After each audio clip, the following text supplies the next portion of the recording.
Welcome to Woods of Stardon. This is CH. I will be covering the Fidelity Global Dividend Fund in this video, which is part of my Absolutely Biased Comments series. The aim of this series is to cover one fund per video to share how an individual investor can try to find out more about an investment fund from public sources and do some basic research or simple due diligence on the fund before deciding to buy the fund or walk away. Some quick disclaimers before we start. This is not a product sales pitch or a recommendation to buy. I'm not sponsored by anyone to do this video. Please do your own research and be clear about the product features and risks before taking any action. This video is done as a follow-up request from a viewer's comment in my previous video covering the Amundi Index MSCI Emerging Markets Fund. If you would like me to cover any funds or ETFs, do drop me a comment in any of my videos, and I'll be happy to work on it as long as I can find enough information on the product. Fidelity comes with two distinct identities in the financial industry. The original US entity is known as Fidelity Investments. Founded in 1946 by Edward C. Johnson II, Fidelity Investments is one of the largest asset managers in the world, with 16 trillion US dollars of assets under administration. It provides a full range of investment services to US clients, from investment products to wealth planning to financial advisory to a trading platform to discretionary solutions. The firm created an international investment subsidiary in 1969 to focus on businesses outside of US. By 1980, the international business reached enough scale and Fidelity decided to spin it off as an independent entity called Fidelity International Limited or FIL. Both Fidelity Investments and Fidelity International remain privately owned businesses. Abigail Johnson, granddaughter of the founder, is currently the chairwoman, president, and CEO of Fidelity Investments, as well as chairwoman of Fidelity International. The Johnson family and affiliates own around 40% interest in both entities, and the remaining 60% are owned by current and ex-executives of the firm. Fidelity International today manages over 1 trillion US dollars of assets, with presence in over 25 locations globally. Mutual fund offerings are the core business, though Fidelity International also provides pension management and fund platforms in various countries. Fund offerings are categorized into multi-asset funds, bond funds, equity funds, and cash funds. The Fidelity Global Dividend Fund, which is covered in this video, falls under the equity funds category. Fidelity Global Dividend Fund is a sub-fund under the Fidelity Funds fund family. Fidelity Funds is set up as a Luxembourg SICAV company structure and is UCITS qualified. The fund is registered as a MAS recognized scheme, which means it is suitable for retail investors. The Fidelity Global Dividend Fund is managed by Daniel Roberts, who is indicated as the only manager for the fund in the fund webpage and fact sheet. While his bio is not directly available in the fund webpage, it can be found under author's bios for some of the published articles. It is stated in the bio that Dan has been the portfolio manager since the inception of the fund in 2012. Additionally, he was also managing equity income strategies before joining Fidelity, so this appears to be his expertise. The number of years of investment experience looks to be very outdated though, based on the bio information, so Fidelity should get it fixed. Morningstar also indicates Dan as the only manager for the fund. It does have a slightly different bio though, and has a more accurate number of years of industry experience. The Fidelity Global Dividend Fund has a short investment objective of achieving capital growth over the long term and also provide income. Because it is not possible to have the best of everything, the main things we need to find out are firstly, how much growth and how different is the growth versus typical global equities. And secondly, how much income payout and how much growth are we potentially sacrificing by getting the payout. There is also a bit of fund strategy stated. which is at least 70% invested in global equities with dividends. Note there is no mention that high dividend yields are required, as it is also possible for the fund to invest in equities with low dividend yields but strong growth, and use the capital gains to pay out as income distributions. The last bit talks about the fund will have higher payout yields than the benchmark, and this applies for the distribution share classes, which we will go through later. The prospectus provides some limited information on the investment process, where it states several factors for the stock selection process, whereby attractive dividend yields followed by price appreciation are key. The factors seem to be a mix of top-down macroeconomic views and bottom-up stock-specific criteria. The fund uses the MSCI All Country World Index or MSCI ACWI as the benchmark. The index is only meant for performance comparison, and it is clearly stated the fund can invest in exposures beyond the index, and also the fund performance can potentially deviate significantly from the index. We will go through the performance later and find out how significant the deviations are. The base currency of the fund is US dollars. Given this is a global equity strategy, it is expected for the fund to have a variety of currency exposures from the underlying positions. There is no mention of handling of currency exposures, though it is quite common for equity funds to leave currency exposures unhedged or semi-unhedged in the portfolio. Now, this may or may not be a concern depending on how much non-US dollar exposure the portfolio has, as too much FX risk can impact the fund performance significantly. There is also a short featured fund page given this is a popular fund in the Asia region. The featured fund page provides some marketing information and 3 key selling points. So let's see what additional information we can derive from here. The marketing points unfortunately seem to be repeating the same message, which can be summarized into the fund will focus on high quality and defensive companies that are resilient across market cycles and can generate sustainable dividends. That seems to be all there is from the fund in terms of investment strategy. So let's look at the actual portfolio next.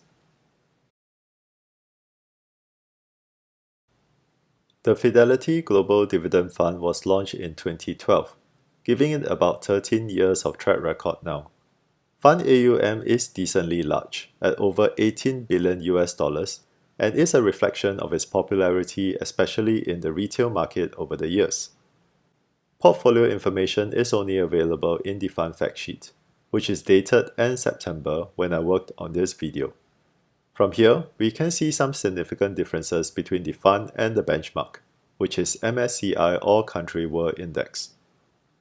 Geographic breakdown wise, the fund has a very clear underweight of just 25% in US, and a very clear overweight of at least 55% in Europe. This shows a deliberate allocation decision that could be because the manager thinks Europe equities are more attractive on valuation basis than US equities, or that Europe equities have more selection choices when it comes to dividend-paying stocks, or that it is more beneficial to hold more euro exposures than US dollar exposures from FX perspective, or that US equity markets have high risk of a major correction, and therefore a significant underweight is needed. Regardless of the reasons, having such a big difference versus the benchmark will certainly lead to major performance deviations for better or worse. Sector breakdown wise, the differences are easier to understand. The fund has clear underweights in technology and communication services that typically are more growth focused and do not have much dividend payouts, if any at all. On the other hand, the overweights in industrials, financials, consumer staples, and utilities are where the higher dividend paying stocks usually fall under. Of course, the geographic exposures have an impact here as well.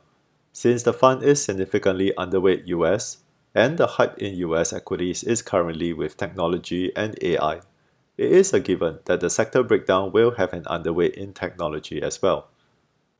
Since the fund composition is so different from the benchmark, I wonder if it would make better sense for the fund to use either MSCI ACWI Value Index or MSCI World High Dividend Yield Index as the benchmark instead. We will try to run some performance comparisons on this later. Top 10 holdings is available in the fund fact sheet as well. Morningstar indicates the fund currently has 46 stocks in the portfolio, which is pretty concentrated. Looking at the top 10 holdings, it seems the fund has a soft cap of around 3 to 4% for each position to minimize concentration risk. We can also see that the fund doesn't always focus on high dividend stocks. In this case, the top position, that is TSMC, currently has only around 1% dividend yield. Therefore, it is clearly not a dividend play, but is instead a capital growth play. So the fund can and will have some of these positions that help to boost capital growth. Although based on the geographic and sector exposures, it does tell the fund is more value or dividend focused. The fund also provides some performance and financial measurements in the fact sheet, which is good. We can see that the price to earnings ratio and price to book ratio are lower than the benchmark, which is expected for a strategy that is more value or dividend focused. What is important for investors to note is that the portfolio dividend yield, while higher than the benchmark, is only 2.9%. This means that if the fund has any share classes that has distribution payout yields higher than 2.9%, it simply means that the share class will use some capital to top up to the distributions. Morningstar also has a factor profile that is useful for investors to understand the current biases in the strategy. For example, compared to 5-year historical range, the fund is currently slightly less biased towards value and high dividend yields, which again explains why a stock like TSMC is in the top holdings. As the Fidelity Global Dividend Fund was launched more than 10 years ago and has been popular in the retail market, it has a pretty long list of share classes, especially with different distribution policies. A classes are the normal retail share classes available in the region. They come with 1.5% management fee. Adding other expenses gives a total expense ratio or TER of 1.89%. Distributors are allowed to charge up to 5.25% subscription fee for A classes, although I think anything more than 2% for mutual funds is excessive. There are also SR classes available in Singapore that are reserved specifically for CPF investing only. They come with a slightly lower 1.3% management fee and 1.69% TER. No subscription fee is allowed for CPF share classes as usual. Up to 66% of the management fee of the A and SR classes may be paid by Fidelity to distributors as trailer fees. Besides the base currency US dollars and Sing dollars, the fund also offers a few other currency options for A class. Both currency hedged and unhedged versions are available for non-US dollar share classes, although they may not necessarily be clearly indicated in the different distributors' systems and websites. Investors should double-check the ISINs prior to confirming the trades. A accumulation class is available for US dollars but not for Sing dollars. Sing dollars investors can replicate accumulation results by opting to reinvest all distribution payouts. There is SR accumulation Sing dollar class available though for CPF investing. I will go through the different distribution policies in a while. Some distributors may also offer the Y share classes that have a lower 0.8% management fee and no subscription fee. This would be the cheapest share classes to go for if you are able to access them. Besides a few share classes that were created when the fund was launched in 2012, the others were added over the years as and when there were business demands to do so. The Fidelity Global Dividend Fund provides the historical distribution payout amounts in the fund webpage, but not the distribution yield. So I grabbed the 12-month yield data from Morningstar for each of the share classes as shown here. Let's go through the different distribution policies to see how they affect the distribution yield. Taking the definitions from the fund prospectus, the easiest to understand is the distribution frequency, whereby Q means quarterly distributing and M means monthly distributing. Income refers to a distribution policy whereby the fund will look to pay out all the income generated in the portfolio, in this case, dividends from the stocks. The definition states net income, but the additional bracket G supersedes it, and therefore it refers to gross income instead. The distribution is also meant to be stable and adjusted only periodically. In this case, it appears the fund has fixed around a 2.3% per annum distribution yield currently. For example, here is the distribution history of the A M Income G US dollar class, where we can see the distribution amounts are fixed every month until it gets revised. Also, as the Sing Dollar Hedge share class seems to have a similar distribution yield as the US dollar share class, we can deduce that currency hedging costs should be factored in the NAV instead of the distribution. The other type of distribution policy is C, which is accompanied by DIST. It is clearly stated that CDIST policy is designed to achieve a higher distribution rate than income. And from the current yield numbers, we can see CDIST classes have about 2.5% higher distribution yield than income classes.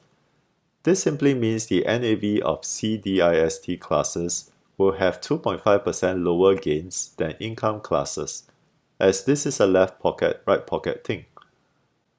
One additional difference is that CDIST classes do not have a stable distribution policy, meaning the distribution amounts are not fixed every month. To illustrate the differences between the two distribution policies, here is a 5-year chart showing the NAV versus total return of the AM Income G US dollar class. As the distribution yield looks to be similar to the underlying portfolio dividend yield, we can see that there is still a decent degree of NAV growth over time. For the AMCDISTG US dollar class, the gap between the NAV and total return is a lot more significant.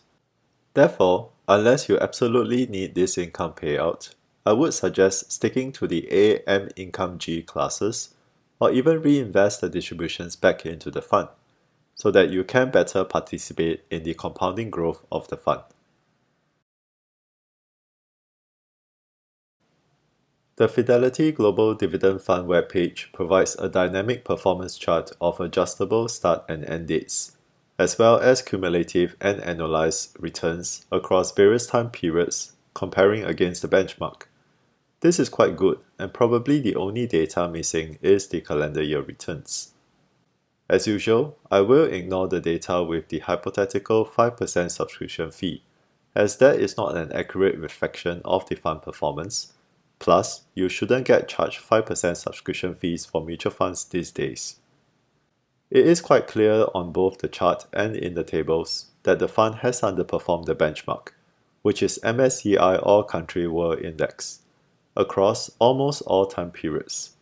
From the chart, the underperformance looks most visible from 2021 onwards. This brings back my earlier question on whether this index is an appropriate benchmark for the fund. Here is a 10-year chart from Morningstar, where I compare the fund against iShares MSCI ACWI ETF or ACWI, which is the nearest match to the benchmark, as well as Xtracker's MSCI World Value ETF or XDEV, and Spider S&P Global Dividend ETF or WDIV, that I think might make more sense to be the benchmark instead. As seen, Fidelity Global Dividend Fund has the higher similarity in performance as XDEV in the past 10 years, suggesting that using MSCI World Value Index may be a more appropriate benchmark for the fund. Another way to look at this is to compare the fund against US and Europe equities respectively, using Spider S&P 500 ETF or SPY and iShares MSCI Europe ETF or IEUR. Given the high overweight in Europe in the portfolio, it is expected to see the fund having a high correlation to IEUR instead of SPY. So with these two charts, it is hopefully clear to investors that the Fidelity Global Dividend Fund is not an equity fund that will give too much participation in bullish growth markets or give much alignment to US equity markets that are dominated by tech stocks currently. Instead, the fund is much more value biased and Europe focused. Therefore, investors considering this fund should be sure this is what you are looking for. Let's compare the fund with some of the other global equity funds I covered previously. Here are the funds that are more value tilted or income focused. Fidelity Global Dividend appears to be performing quite similar to BlackRock's systematic global equity high income, and trailing behind Allianz Global High Payout and AB Low Volatility Equity. Probably because Allianz and AB actually have quite sizable exposures in US technology stocks. So there are plenty of better performing products for investors looking for value tilted or income focused global equity funds. And of course, given the biases in the portfolio, it is expected for Fidelity to underperform broader growth bias strategies like JP Morgan Global Select Equity and Capital Group New Perspective, as shown here. That being said, with less growth bias exposures, Fidelity does have relatively lower volatility in its track record. This also means the fund can potentially be a good complement for investors who already have too much US growth equities in their portfolio. Last but not least, I want to talk about the currency hedge share classes of the fund. Currency hedging policies of funds is typically not too transparent, and for equity funds, sometimes not all the exposures are fully hedged. It is even more confusing when the portfolio has a variety of global exposures. In this case, the fund is base currency in US dollars but has significant exposures in Europe stocks, resulting in a rather interesting performance outcome for Sing dollar share classes. As seen, the Sing dollar unhedged class seems to be consistently underperforming the US dollar base class, but with a lower volatility. The Sing dollar hedge class, on the other hand, has actually delivered a better performance than the US dollar base class, again because of the significant Europe exposure in the portfolio, leading to a better outcome for Sing dollar when hedged. Of course, both the portfolio and FX change dynamically, so it is difficult to predict how the performances of these share classes will become going forward. So investors should take note of this when considering the different currency classes. With that, let's summarize our findings. Fidelity International is the international business entity of Fidelity, one of the largest asset managers globally. Then, the fund manager looks to be experienced in equity income strategies and has been involved since the inception of the fund. This provides stability and consistency in the style and strategy of the fund. The investment strategy and investment process, while mentioned in the prospectus, is rather brief. It would be good if Fidelity can provide more elaboration so that investors can understand the fund better. The current fund portfolio shows very clear geographic bias to Europe markets and sector biases to more value style and high dividend sectors, which suggests the fund is being managed actively and with specific decisions on the allocations. This also makes the fund potentially useful as a complement in investors' portfolios that have too much US growth equity exposures. That being said, the investment biases in the portfolio also suggest that the current benchmark, which is MSCI All Country World Index, doesn't look that suitable. The fund should instead consider MSCI World Value Index or MSCI World High Dividend Index that might be more appropriate for the investment strategy and portfolio exposures. The fund currently has a portfolio dividend yield of around 2.9%, and the normal distribution share classes have payout yields lower than that, which is good. There are, however, some higher distribution share classes that aren't good for long term, as they sacrifice some capital to make up for the payout and therefore will reduce long-term compounding growth on the NAV. Fund performance is rather lackluster. This is partly due to the investment biases in the portfolio, But the fund also doesn't have compelling returns when compared to other global equity funds with value tilt or dividend focus. In conclusion, the relatively weak performance and the heavy investment biases in the portfolio suggest that the Fidelity Global Dividend Fund is not a good choice on its own as a core global equity fund. The Europe tilt and value bias portfolio, however, means that the fund can potentially be useful as a complement in investors' portfolios that have too much US growth exposures, which should be pretty common these days considering how much US tech stocks have moved in the past year. This concludes my absolutely biased comments on the Fidelity Global Dividend Fund, and I hope it will help in your investment journey. May we all grow wiser and prosper.